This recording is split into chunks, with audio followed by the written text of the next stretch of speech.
Well, there have been some huge changes to the electoral landscape since we last went to the polls. The number of seats has risen from 89 to 93, plus there are boundary changes and new seat names. And we can't just vote one this time. Instead, we have to number every box. It looked and felt like a Labor win.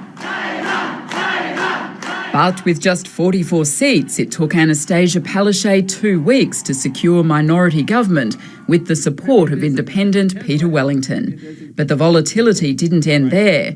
Within weeks, Labor's Billy Gordon quit the party before being pushed over domestic violence allegations and a failure to disclose his criminal history.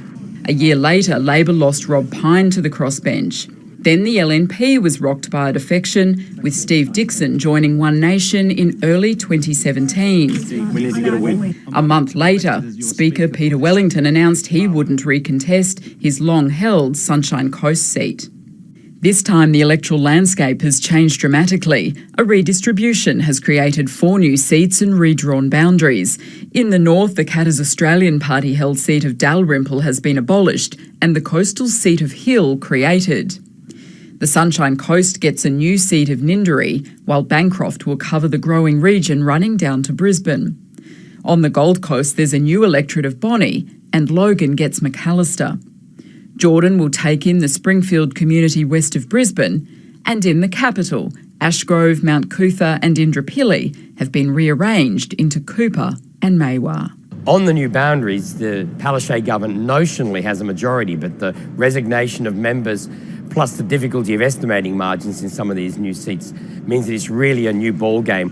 New too is the way we have to vote. The Palaszczuk government introduced compulsory preferential voting to capitalise on Greens' preferences.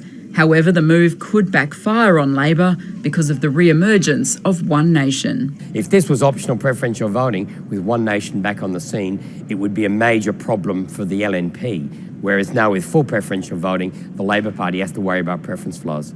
Yet for all the changes, Anthony Green expects a more normal election than the previous 2. This election will be fought more traditionally. We're not going to see a landslide swing like we saw in 2012 or a remarkable swing back to the Labor Party as we saw in 2015. This will be a tight contest fought out in marginal seats.